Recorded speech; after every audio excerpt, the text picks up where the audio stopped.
Alrighty everybody, welcome back. Today we've actually got an artist who we've never done before. We've never done a song from Kenny G before, but as you know by watching the Angelina Jordan video, we are, or at least I am, looking more at jazzy stuff a little bit more this week. And so, I mean, what's one of the first artists that or saxophonists that a lot of people associate to jazz? A lot of people. Kenny G.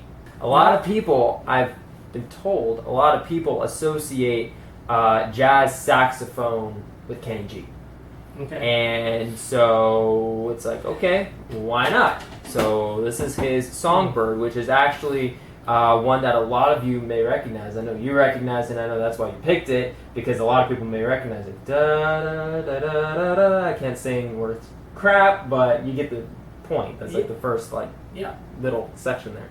Yeah. What do you know about Kenny G or about the song? You were bringing it up in regard to, as far as jazz sax. Mm-hmm. Okay, and if I'm not mistaken, and I'm not, you're the jazz person, but as far as jazz sax, David Sanborn, Okay. I believe, is a huge sax fan, or as far as alto, tenor stuff. Mm-hmm. Kenny G was one of the first, as far as I'm aware, to come out playing a soprano sax. Mm-hmm. Okay, which is not the one that is shaped like a J. It's the one that looks like a clarinet. It's the one that looks like a clarinet.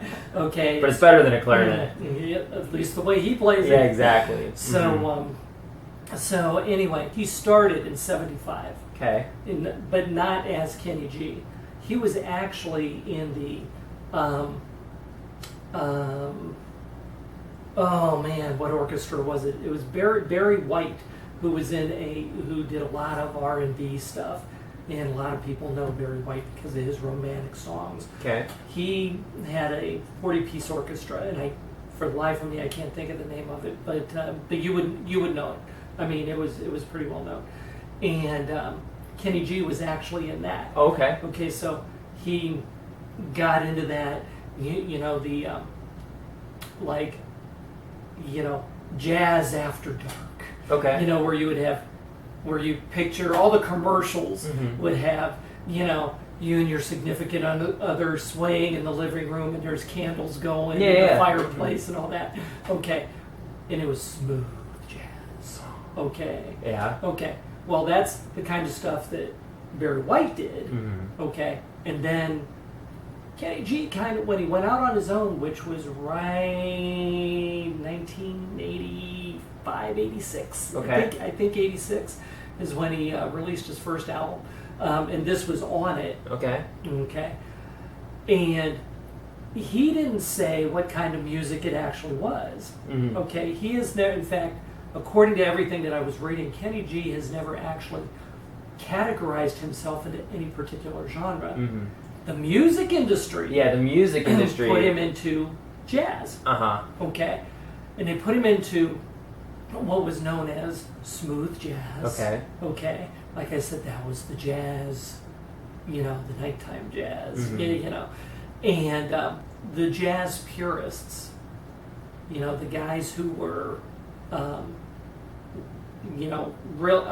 just the guys who were just known that they were jazz, Mm-hmm. said, this is not jazz. Mm-hmm. And they were all upset that Mm-hmm. he was put in jazz. The general public, however, loved it. Mm-hmm. The album went to number 4. The song went to number 3. Okay. Okay. In 1986, I believe. So when he came out gangbusters, and he had an audience, and they loved him. And this is where I kind of heard it for the first time. This is where, when I heard this, I started looking into some other jazz musicians. Okay. Okay. And I say jazz in quotation marks because they were put out there into the industry as jazz. Right. Whether or not the elitists liked them or not was another story. But I think that's he took where off. Now it would be like jazz, and then there's smooth jazz, and then there's retro jazz and all this stuff, and all the subgenres. but so that He would have been in a subgenre that wasn't invented yet. probably. That might be true, but so that he doesn't tick anybody off, Right. And he can just go play his music. Yeah, he doesn't associate. He doesn't associate with Yeah. with jazz. He said in an interview that, hey, if somebody wants to call me a jazz musician, he's flattered. Mhm. Okay, but he doesn't say I play jazz or I play this or I play that. Right. Okay. I play my sax. I play my sax. Right. I play it the way, and if Yeah. you like it, you like it. If you Right. don't like it, you don't like Yeah, it. you don't have to watch it. You don't have to listen. But he has sold like 75 million Records. units. Yeah. I used to have. I had Kenny G's greatest hits, but it was a disc. Oh, okay. Okay. You No, never had any I records? never had any vinyl from him. Oh, okay. In fact, I don't even know if it ever came out on vinyl. It might have, but but the point. But the Right, point right. is, Yeah. Okay. Yeah. But I liked it. It's Mhm. what I associated with Mhm. jazz. It's what got me looking into different things. Mhm. There's a guitarist named George Benson. Okay, that people don't consider as jazz, Mhm. but he was thrown into the smooth jazz category as Okay. well. So I don't know. Yeah, take it for what it is, but I like the song. Okay. All right. I just like the song. Right. So can I hear it? Sure. Can you play it Are for me? you asking me to play it for you? Can you play it for me? Yes, I'll play it for you, and I'll play it for all you guys too. Okay. Let's get started.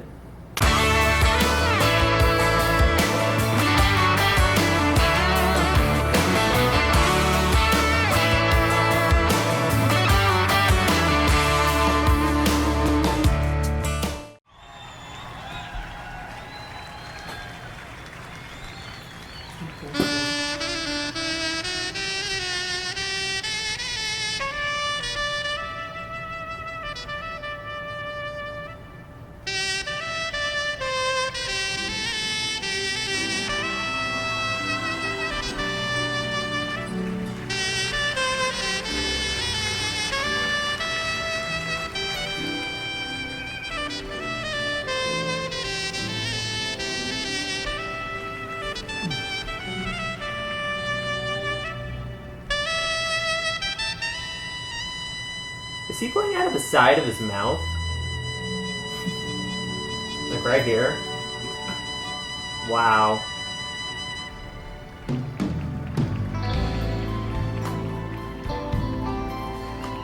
Now picture, Yeah. just picture that scenario.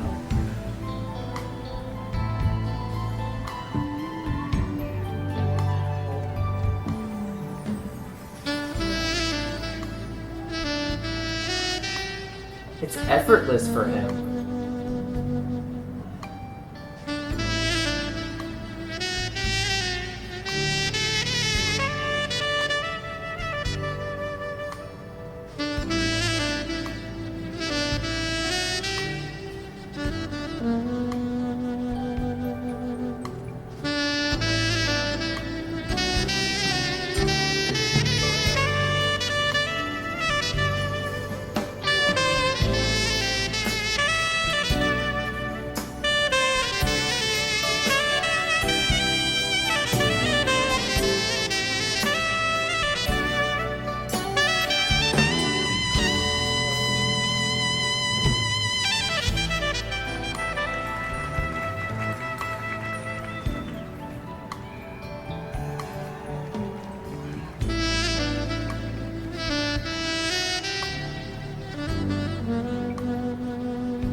Wow.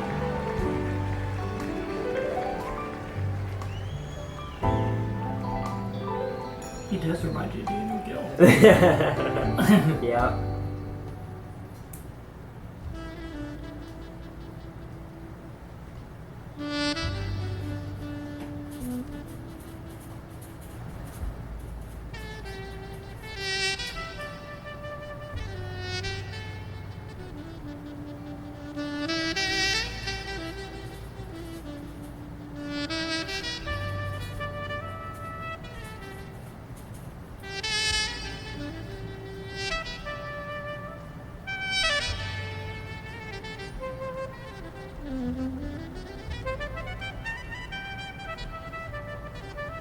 Wow.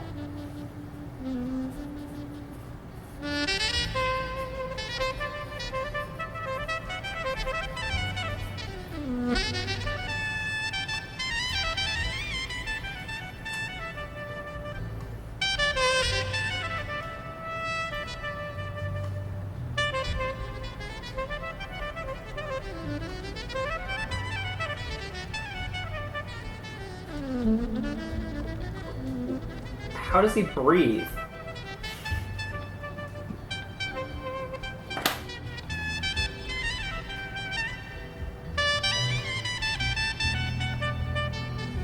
I swear he still hasn't taken a breath yet.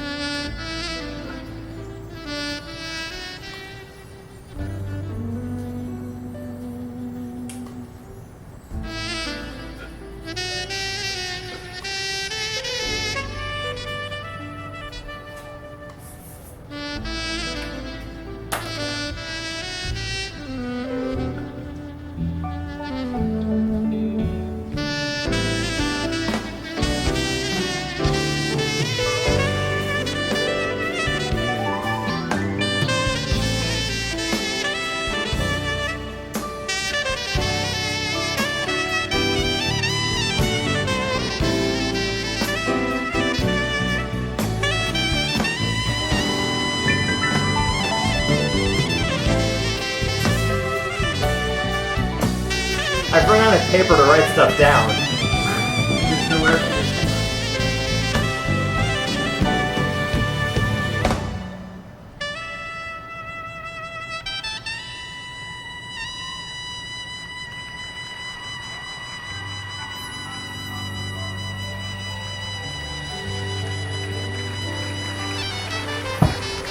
Wow.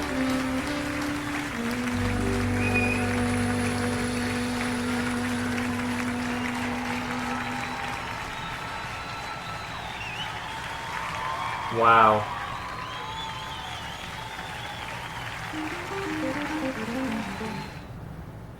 Wow. Wow, wow, wow. So what do you think about that?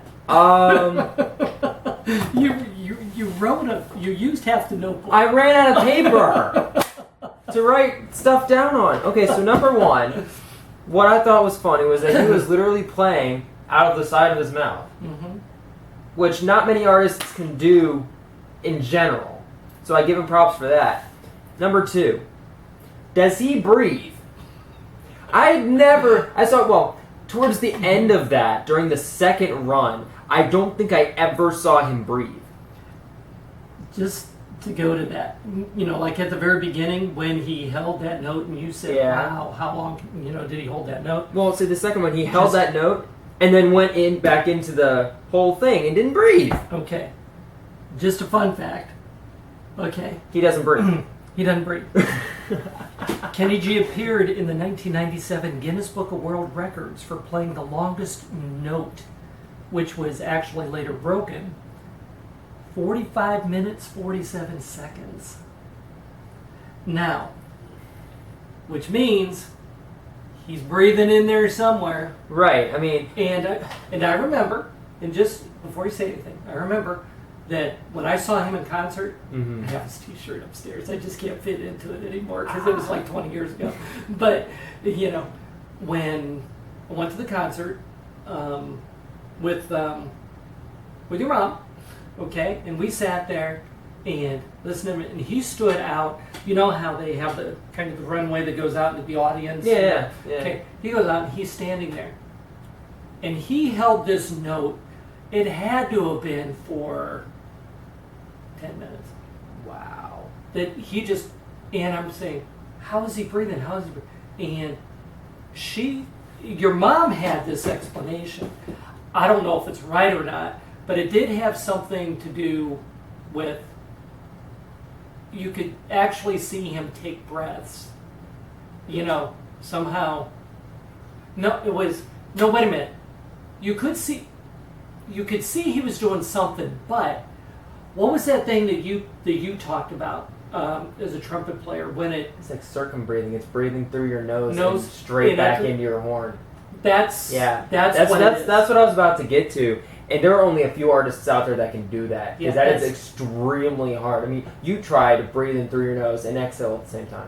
why I'm a drummer. Yeah, exactly. I don't have to worry about it. There was one artist that I saw. His name was Trombone Shorty, and I'm not going to pull up his stuff. But his cheeks puffed because he was breathing in. Mm-hmm. And you could see his cheeks puff as he kept playing.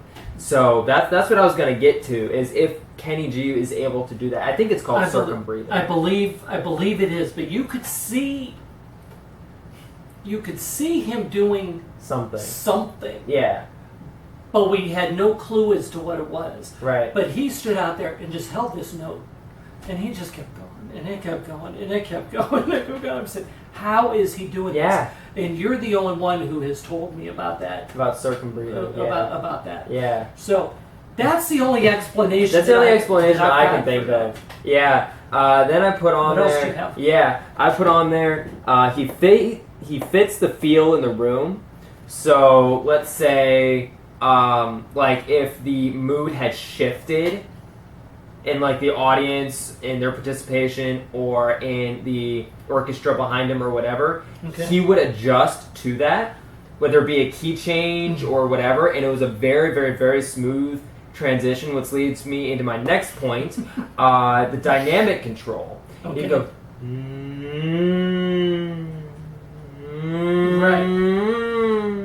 right. And it's very, very, very controlled. Which leads me into the thing that I first wrote down, and I was going to write down like 4 different things on here, and they all led back to the first one. There's like 20 things he's written on here. Control. Mm-hmm. And I think almost all of these, like, and then I have vibrato, which goes in control, band goes with him, so he's controlling the band, dynamic control, breathing, he's controlling, so control is the number one word, and it's the first thing that I put down there. It takes an exceptional artist to be able to do that. Right. To be able to control all of that in just one thing. And he's into the flow with it, which makes it even easier for an artist, is if you're in the flow and you're in tune, literally. And the audience has no clue. Exactly. This is all stuff that musicians see. I mean, that's why when I go to church, it's especially hard for me, like when I'm at church or whatever. I mean, you're supposed to be there, you're supposed to be worshiping, this is that. I'm focused on the music set and on the worship pastor's guitar and on the drums and all this stuff, because that's where my brain is wired to. And it's not the best of things to have happen at a church during worship set. True. But that's what my brain goes to, because that's what I've looked at for so long. I walk into the music behind it, not the vocals. Whereas you wrote lyrics, and so you're majority in the vocals versus music. I do get into the music. Right. Because I've hung around enough musicians to appreciate what they're doing. Right. But you have a deeper connection into the vocals because of your experience versus into the music itself. So that's what makes, when a lot of you guys say, I love your back and forth conversation, I think that's what makes it interesting, is that a lot of times you look at the lyrics and I look at the music, and I think at some point it needs to be flipped a little bit. But yeah, and that's one reason why I love jazz just in particular. Well, there were no lyrics, obviously. Yeah, exactly. So for me to get into, so I had to focus on those things that I know in regard to music, just like you. And you've covered them all. And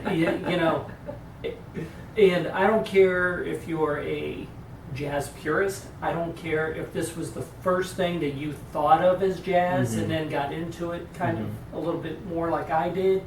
You know, I don't care if you like him or not, you know.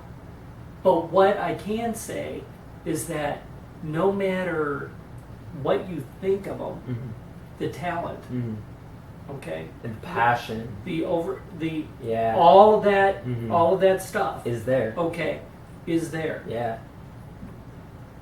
You know, he has to be able to,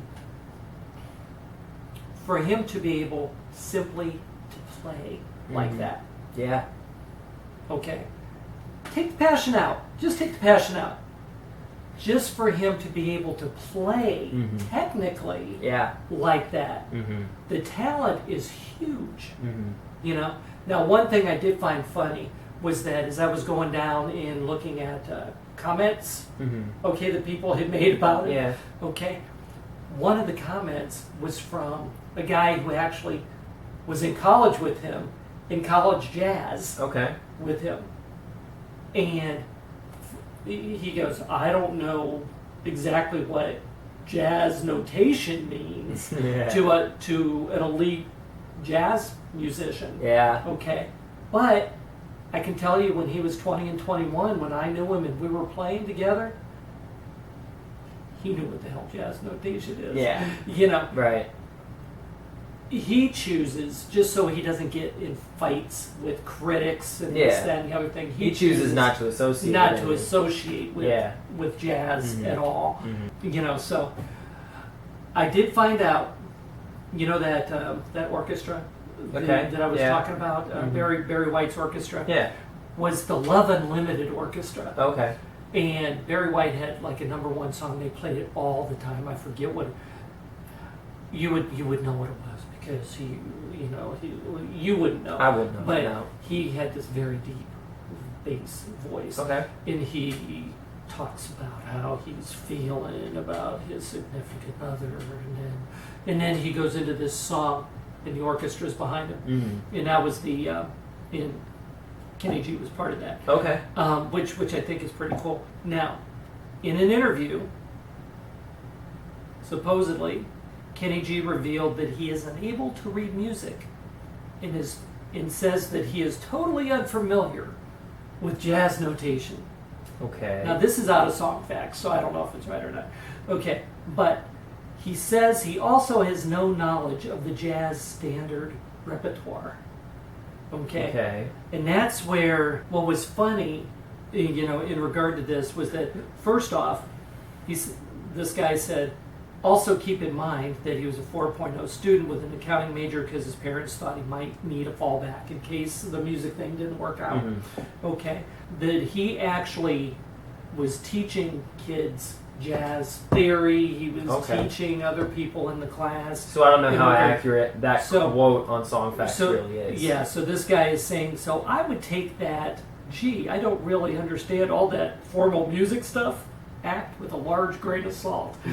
He's probably saying that so that he's not being associated. So he's not being associated. Yeah. Okay.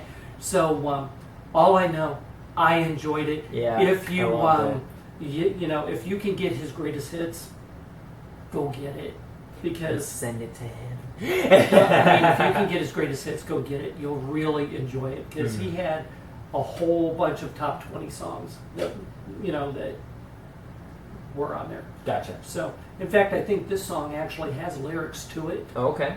But, a lot of instrumental songs have lyrics to them. You just don't ever hear them. Right. So anyway, I'm glad we got to watch it. Yeah, Thanks. absolutely. Thanks. It was awesome. You're welcome.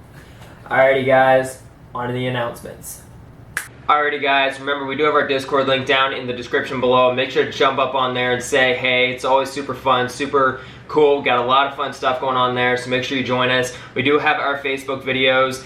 If you would like to see us in your news feed at all, we have those videos going out almost every single day. So make sure if you would like to see us on Facebook, search up at The Bass P or The Bass Player, like the page, and they'll start showing up in your news feed. We do have our P.O. Box. If you'd like to send us anything, that information has come up on your screen by now and will always be down in the description below. We do have a request form that's in the description below as well, guys. We ask that you put your song requests there they'd like us to take a look at instead of in the comments or anywhere else, because a lot of times if it's in the comments or anywhere else, they tend to get buried so under everybody else's comments. So please make sure to put them in that request form if you would like for us to take a look at them.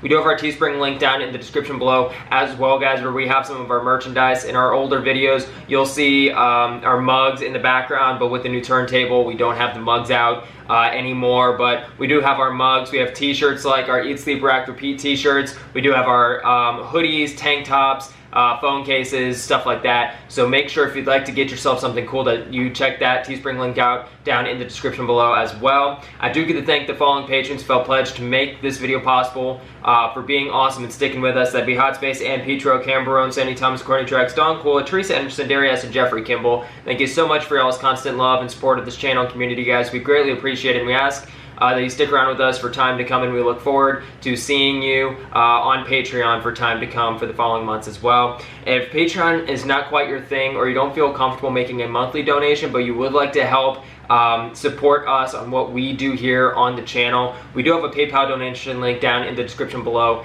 as well. And last but not least, guys, we do have our subscriber goal of 10,000. I'm leaving for the Air Force sometime in the beginning of next year, between January and March of next year. So I'd love to hit this goal of 10,000 by the end of 2020 to cap off 2020. I'd love to hit this 10,000 goal. So make sure, if you are not yet subscribed, we highly encourage you all to do so, to smack that subscribe button so you stay involved and you stay connected, and so you just don't miss what's going on here on the channel. Everyone who has subscribed, thank you so much. If it weren't for you all, we would not be here. So we thank you from the bottom of our hearts for being here and continuing to support us. Anyway, guys, if you enjoyed today's video, make sure to smack that like button, subscribe if you're new, and we will see you all in the next one. Peace out.